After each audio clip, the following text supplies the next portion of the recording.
It was a quiet afternoon in the small town of Willow Creek. Nestled in the heart of Tennessee, the warm sun was beginning to deep behind the trees, casting a golden hue over the local shopping plaza. The usual hum of activity filled the air, the sound of cars passing by, people chatting, and the occasional laugh of children playing. It seemed like a normal day. But for Natalie, things were about to take a turn she couldn't have predicted. Natalie, a single mother of a 2-year-old boy named Jacob, was running errands at the plaza. She was tired from a long week at work, trying to juggle her responsibilities as a mother and a nurse at the local hospital. Jacob, as energetic as ever, had been a handful that day, constantly demanding attention and food. Natalie was just trying to get through the last stop before heading home. She had just picked up a few groceries and was headed toward the food court to grab a quick snack when she felt the unsettling eyes of a woman staring at her. That woman was Karen, a regular at Willow Creek Plaza, known for her self-appointed role as the unofficial guardian of order. Karen was a middle-aged woman with a sharp gaze, wearing a business suit and a badge that read, Security Officer, although, as Natalie would soon learn, that badge meant very little. As she walked past Natalie, she couldn't help but notice Jacob's loud complaints and cries for food. "Excuse me, Mom," Karen said, her voice sharp and unwelcoming. "Your child is being disruptive. We have rules here about disturbing the peace. If you can't control him, I'm going to have to report you." Natalie, taken aback, stopped in her tracks. She turned to Karen, trying to process what she had just heard. Jacob, hungry and cranky, was tugging at her sleeve, clearly upset. "He's just a toddler. He's hungry. Can we please just get something to eat?" Natalie replied, her voice full of frustration but trying to remain calm. But Karen wasn't having any of it. "This behavior is unacceptable," she insisted. "You need to control your child or leave the plaza. I'll call security, and I'll make sure they do something about it." A small crowd was starting to gather around, their curious stares adding to the pressure Natalie was already feeling. She couldn't believe what was happening. She tried to calm Jacob down, whispering softly to him. But the more Karen spoke, the more upset the toddler became. As Natalie started to gather her things, feeling embarrassed and helpless, another figure entered the scene, Officer Jake, a local police officer who happened to be nearby. He was tall and broad-shouldered, wearing his uniform with pride. Jake had been on the force for years, and while he prided himself on upholding the law, he had always been known for his compassion. "What's going on here?" Officer Jake asked, noticing the tension in the air. Karen quickly seized the opportunity to escalate the situation. "This woman is causing a disturbance. Her child is acting out, and she's not doing anything to control him. She needs to leave immediately." Officer Jake looked at Natalie and Jacob, his expression softening. He could see that the situation wasn't as clear-cut as Karen made it out to be. "Is everything okay, Mom?" he asked, turning to Natalie. "We can work something out." Before Natalie could respond, Karen interrupted. No, you need to take her and her child into custody. She's breaking the law. She's disturbing the peace. And that's a crime." Officer Jake raised an eyebrow, clearly skeptical. "Mom, this is a child, not a criminal. Let's try to keep things reasonable here." But Karen wasn't ready to let go. "I'm calling the authorities. This child is out of control, and his mother is not fit to care for him." Natalie's heart sank. The situation was spiraling out of control, and she could feel the eyes of the crowd on her. She didn't want to cause a scene, but she wasn't about to let someone accuse her of being a bad mother. As the confrontation continued to escalate, Officer Jake made his decision. "Karen, step aside. I'm taking control of this situation. You don't need to make things harder than they already are. Natalie, shaking but relieved, looked at Jake with gratitude. Kare, however, wasn't ready to back down. She stood her ground, her face flushed with anger. This is a disgrace, she muttered under her breath as she stepped back, clearly unhappy with the officer's intervention. But just as things seemed to settle down, another voice called out from the crowd. What's going on here? It was Emily, Officer Jake's partner. She had been observing the situation from a distance and had seen enough to know something wasn't right. As Emily approached, Karen's expression shifted, her demeanor more hostile than ever. This woman is a threat to the safety of this plaza and its visitors, Karen declared, pointing an accusing finger at Natalie. Emily glanced at Jake, her eyes narrowing. I don't think that's the case. Kare, she said calmly. Let's see the situation for what it really is. The tension in the air was thick as the small crowd grew. And both officers, Jake and Emily, tried to keep things from spiraling further. But Natalie could feel the pressure mounting. Her hands trembled as she held Jacob, trying to keep her composure. She had no idea how things had gotten so out of control so quickly. The situation was escalating quickly, tension building with every passing second. The crowd was starting to grow, their curious glances turning into whispers. Natalie felt every eye on her, adding pressure she wasn't prepared for. Kare, however, wasn't backing down. She stood her ground, continuing to criticize and apply pressure. Emily, Jake's colleague, remained calm, but her sharp gaze made it clear she wasn't convinced by Karen's story. Kare, I think we need to handle this calmly, without making it more complicated, Emily said, addressing Karen directly. There's no calming down this situation, Karen retorted, her voice growing louder. I've already seen enough to know that this woman is unfit to care for her child. We can't let this go on. Jake narrowed his eyes, clearly displeased with Karen's approach. Kare, I think you need to take a step back. You can't just escalate everything because a child is crying. Let's keep this situation under control. Emily nodded, understanding Jake's signal to escalate the situation. She turned to Karen with a more serious tone. Jake's right, Kare. Let's just take a moment to sort this out. All right? Jake didn't hesitate. He walked over to Kare, his voice firm and commanding. Kare, I'm asking you to step aside. We've got this under control. And you're making it worse by pushing things forward. Kare, feeling challenged, stepped closer, almost standing toe-to-toe with Jake. You're really going to back her up? A woman who can't even control her own child? You are making a huge mistake. But just then, a man stepped out from the crowd.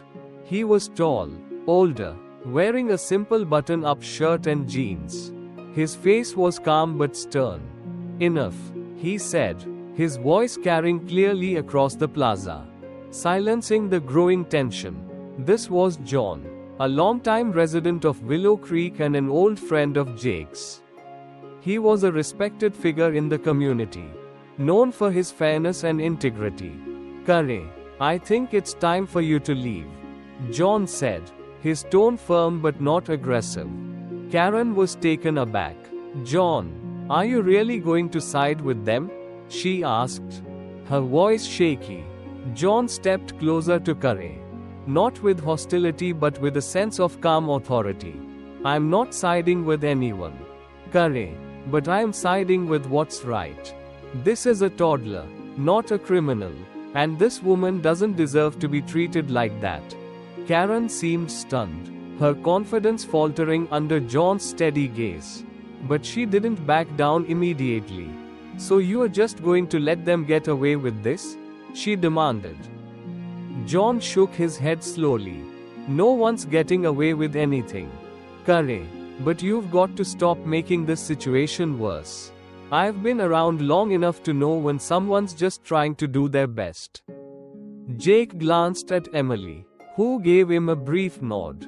John's right. Curry, you need to leave before this gets out of hand. If you keep pushing, we'll have no choice but to ask you to leave for good. Karen hesitated, her eyes darting between the people around her, clearly unsure of how to handle the situation now. I won't let this go, she muttered, still defiant. But John wasn't finished. Curry, you've done enough. The community is watching, and this isn't how we handle things here. You are making yourself look worse by the minute. Curry, now visibly uncomfortable, took a step back, muttering under her breath, "Fine, but I'm reporting this. You'll regret this." Emily stepped forward and spoke calmly, her voice steady. "We'll handle it from here. Curry, I think you'll find that when things are done properly, everyone walks away better for it." The tension in the air slowly began to dissipate, though Karen remained angry and reluctant to admit defeat. But at least she wasn't causing trouble anymore. Natalie, feeling a bit of relief, looked down at Jacob, who was still clinging to her, his cries of hunger softening but not yet gone. "Let's go, baby," she whispered, trying to soothe him. Before they left, Jake looked back at Karen one last time. "Curry, think about the way you're handling this. This isn't how we solve problems." Emily smiled at Jake, both of them aware that they had managed to keep the situation under control. As they walked away, leaving the crowd behind, Natalie felt the weight of the tension lift off her shoulders. She was still rattled, but grateful it was over. "Let's get you some food, sweetie," Natalie said softly to Jacob, holding him closer as they walked out of the plaza. The drive home was quiet, with the hum of the car's engine filling the space between Natalie and her son.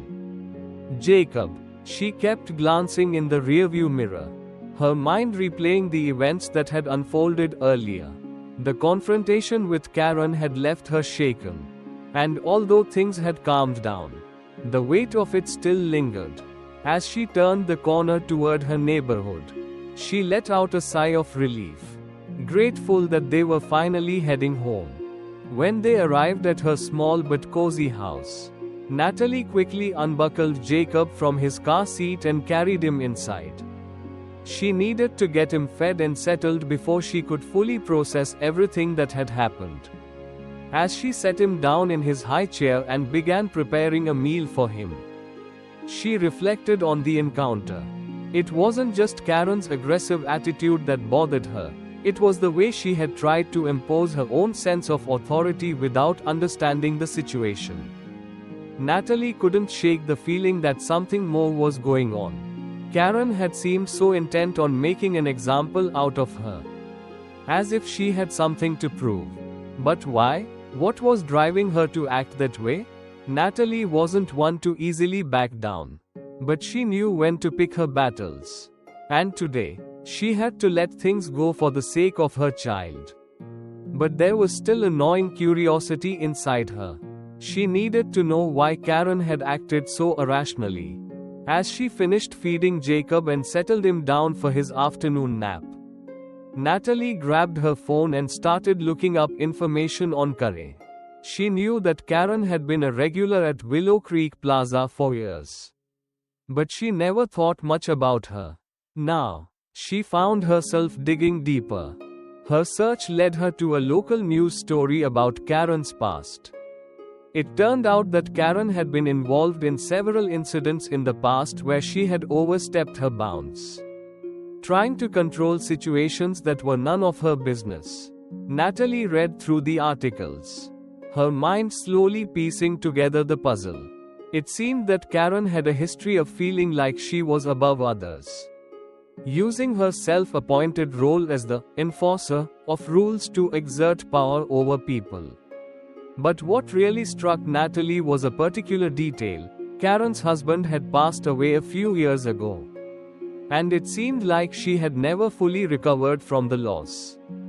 The more Natalie read, the more she understood. Karen wasn't just trying to control others for the sake of control. She was compensating for something deeper, her own grief and loneliness. It was an explanation, but it didn't make her actions right. Just as Natalie was finishing her research, her phone buzzed with a notification. It was from Jake, the officer who had helped her earlier. He had sent her a message. Jake, hey Natalie, I just wanted to check in. I know things got heated earlier, but I want you to know that we're taking care of Karen. We've started an internal review of her behavior and some of her past actions. Just wanted to give you a heads up. Stay safe. Natalie smiled, feeling a sense of relief wash over her. She was glad that Jake was taking action. But she also knew that Karen wasn't going to let this go quietly. As much as Natalie wanted to put this behind her, she had a feeling that this wasn't the end of the story. Later that evening, as she sat down to have a quiet dinner, Natalie reflected on what had happened. The whole experience had been overwhelming, but it had also taught her something important. She had stood up for herself and her son in a moment of adversity. She hadn't let Karen's bullying or unjust accusations break her. And most importantly, she had done it with grace, knowing that her son needed her more than anything. At that moment, as she looked at the small family she was building with Jacob, she realized that she wasn't just surviving, she was thriving. And she wasn't going to let anyone, not even someone like Karen, stand in her way. As the days went by, Natalie continued to receive updates about the investigation into Curry. It turned out that Karen's actions had crossed several lines, and she was put on administrative leave while the department conducted a full review. By the end of the week, it was clear that Karen would be facing serious consequences for her actions. But for now, Natalie had peace. She had faced adversity head-on, protected her son, and learned a valuable lesson about standing up for what was right. It wasn't just about protecting her child from harm, it was about knowing that she had the strength to protect herself as well. That night, as she tucked Jacob into bed, she whispered softly to him, "You're my world, baby, and I'll always make sure you're safe." The journey had been long and difficult.